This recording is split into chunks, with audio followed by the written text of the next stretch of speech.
A nossa aula de hoje vai falar sobre um dos acontecimentos, na minha opinião, mais importantes de todo o processo da sociedade ou das civilizações contemporâneas.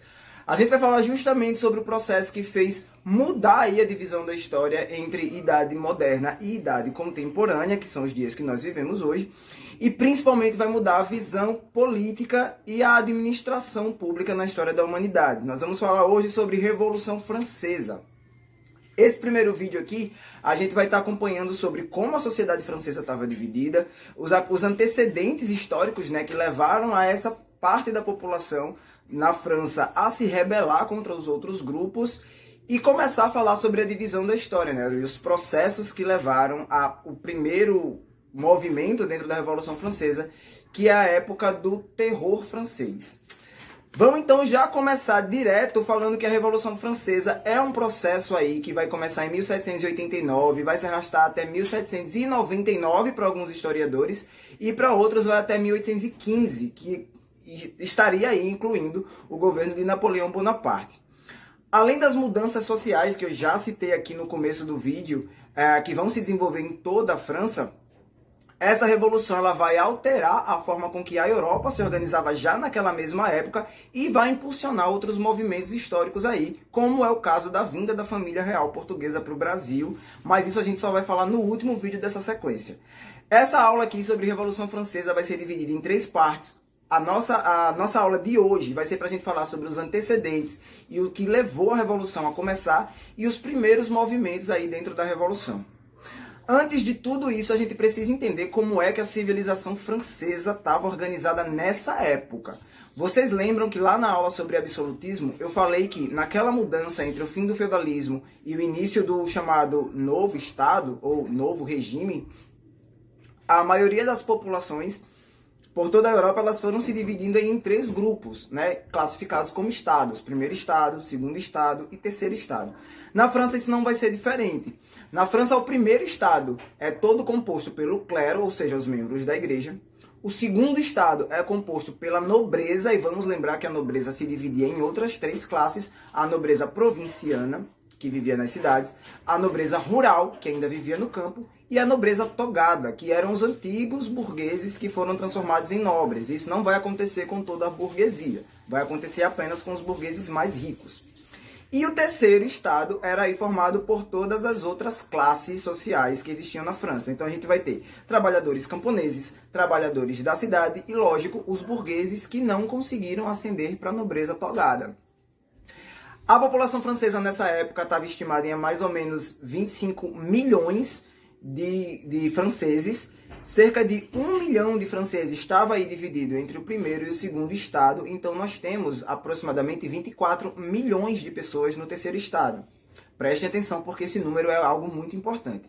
Numa população de 25 milhões de pessoas, você ter 24 milhões vivendo numa situação de pobreza e apenas 1 milhão com acesso às riquezas e a todos os benefícios que o dinheiro trazia na sociedade é algo já muito importante. E isso vai ter todo o peso quando começa o processo de revolução na França.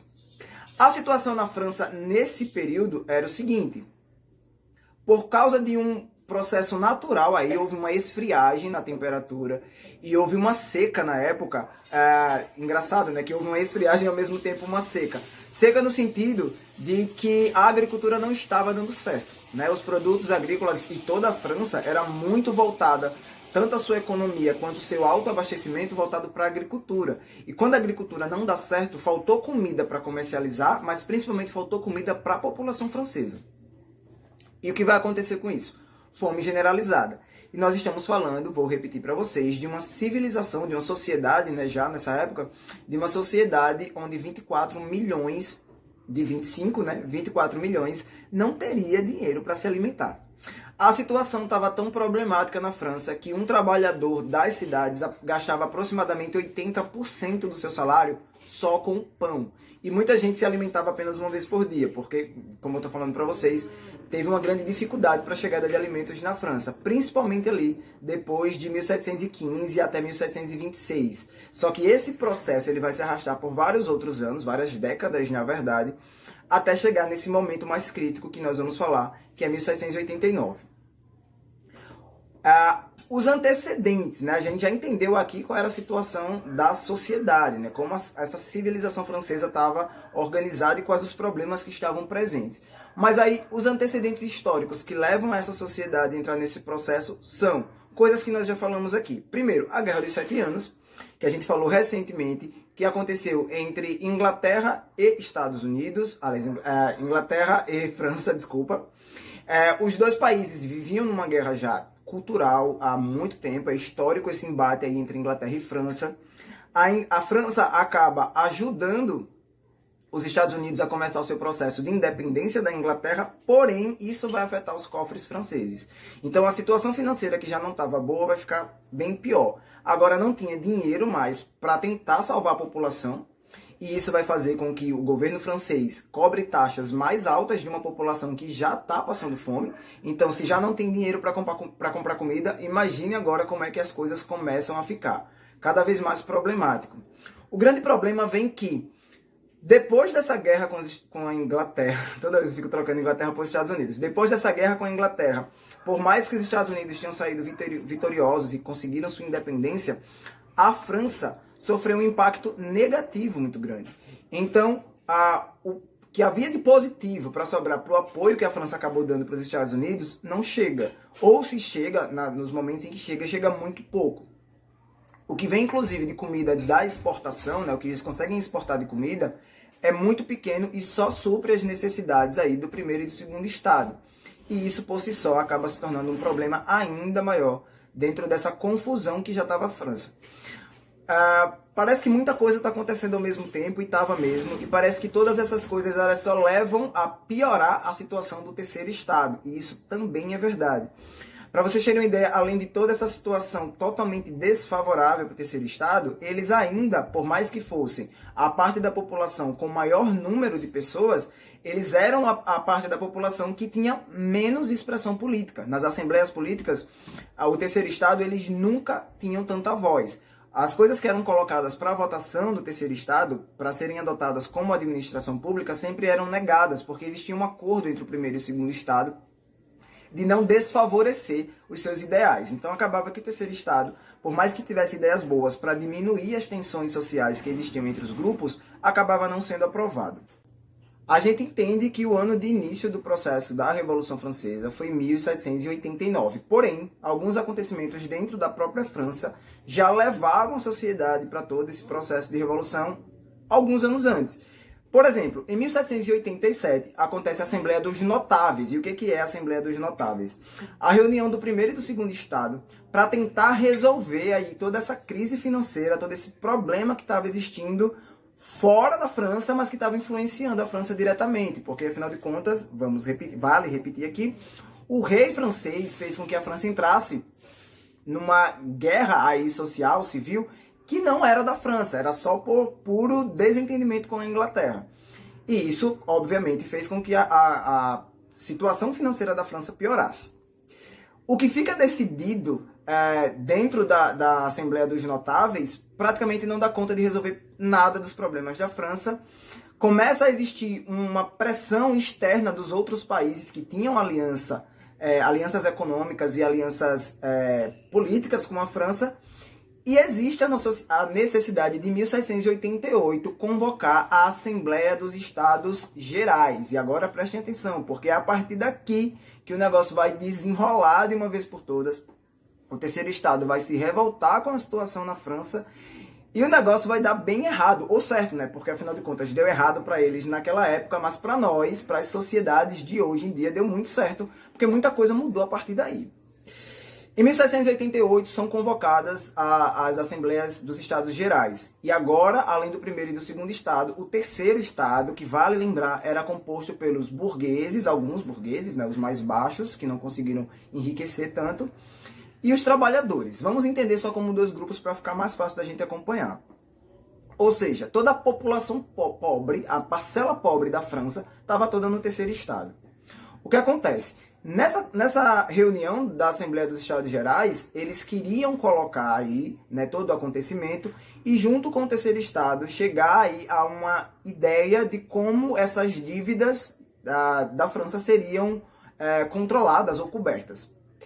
A ideia colocada pelo terceiro estado era de que todos os estados pagassem taxas, o que para nós, hoje em dia, parece uma coisa muito óbvia. Porém, nem o primeiro nem o segundo estado pagavam nada de taxa pública. Todas as taxas públicas pagas na França eram pagas pelo terceiro estado.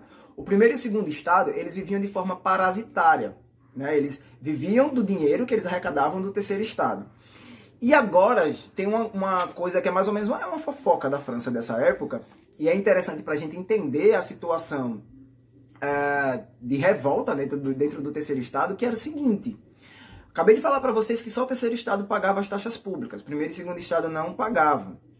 Logo no início do vídeo a gente falou da situação da alimentação na França, que estava muito difícil, né? A comida não chegava, um trabalhador que fosse pobre gastava cerca de 80% do seu salário só com o pão, vamos dizer assim, que seria o alimento básico. A maioria das famílias só se alimentava uma vez por dia. E a ideia era que eles colocassem agora os 3 estados para pagar taxa. E aí vocês lembrem também que eu falei que existia um acordo entre o primeiro e o segundo estado.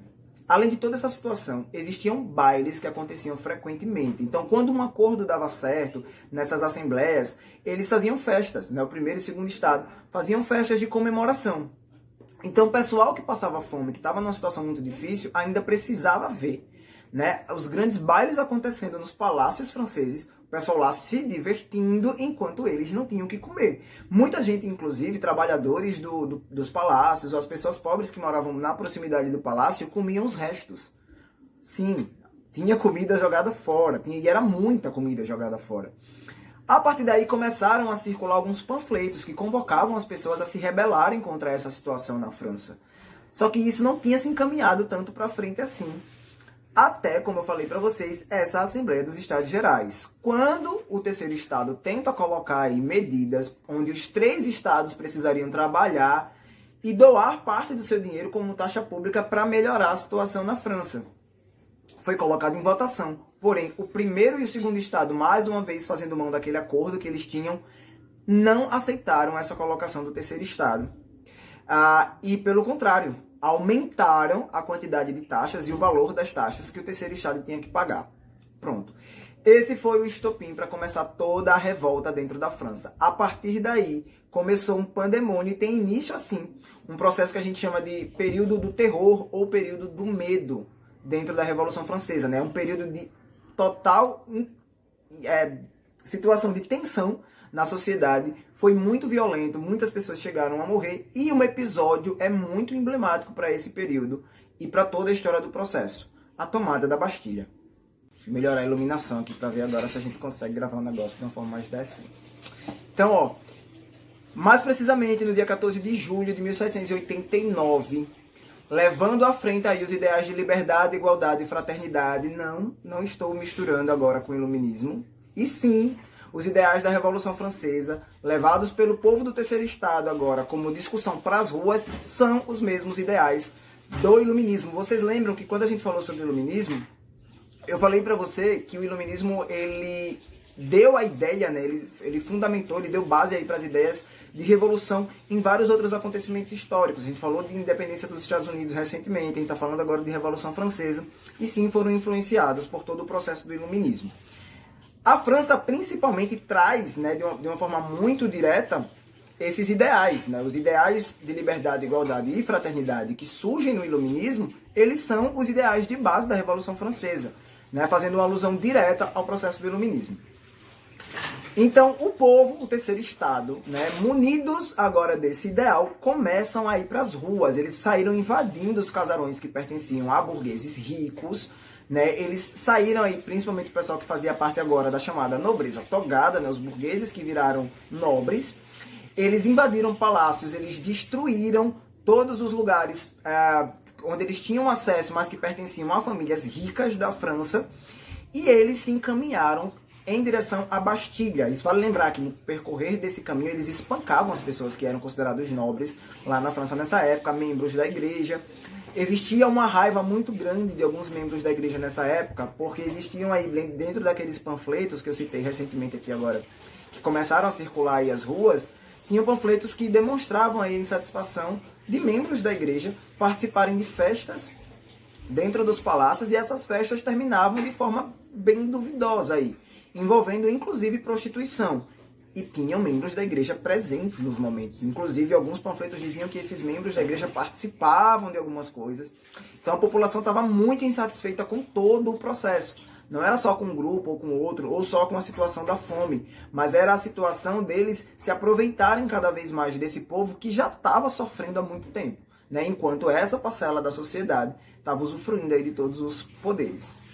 Voltando a esse processo aí de expansão pelas ruas. Eles foram aí pelas ruas, bateram, né, espancaram violentamente pessoas que faziam parte das camadas mais ricas, indo em direção à Bastilha. E o que seria a Bastilha?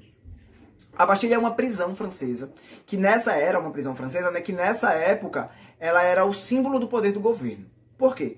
Todos os grandes inimigos do poder do rei, ou do poder das pessoas que estavam à frente do governo e da administração da França, estavam presos na Bastilha. Então a gente sim pode dizer que a Bastilha era uma cadeia de criminosos políticos. Porém, existiam outros criminosos perigosos também presos na Bastilha. Na verdade, a Bastilha era uma prisão de grande concentração de pessoas perigosas. A população invade a Bastilha, principalmente é liderada pelos sans-culottes, que vocês vão ver que é uma classe da sociedade que vai se tornar muito importante futuramente. Eles invadem a Bastilha, eles acabam assassinando o líder da guarda pública, que estava lá responsável por comandar a Bastilha, né, por organizar a Bastilha, e eles começam a liberar os prisioneiros. Todo esse processo que eu falei para vocês agora, né, eles indo para as ruas, espancando as pessoas, destruindo casas e patrimônios e finalmente invadindo a Bastilha, esse é o chamado período do medo. Né? Ele não vai se resumir apenas a esse dia, vai se prolongar por mais algum bom tempo. Mas a partir deste acontecimento, a gente tem início, de fato, ao que a gente conhece como Revolução Francesa. A partir daqui, a Revolução Francesa vai se dividir em outros 3 períodos. Mas isso é conteúdo para o nosso próximo vídeo. A nossa aula sobre a Revolução Francesa de hoje vai acabar por aqui. Espero vocês na próxima aula. E não se esqueçam, eu vou deixar aqui na descrição do vídeo as páginas onde vocês podem seguir esse conteúdo lá no módulo de vocês. Então vocês, né, fica aí como uma dica, aconselho vocês a lerem o conteúdo do módulo e associar com o que a gente está falando no vídeo. Não fiquem apenas com o vídeo ou apenas com o módulo, porque existem informações que eu trago aqui e não tem no módulo, complementam as ideias do módulo, e existem informações no módulo que obviamente não vão caber somente dentro de um vídeo, né? Algumas ideias que eu passo para vocês aqui estão mais detalhadas lá no módulo. Então, para entender completamente, façam sempre a associação dos dois. Certo? Boa aula, boa atividade e até a próxima semana. Tchau!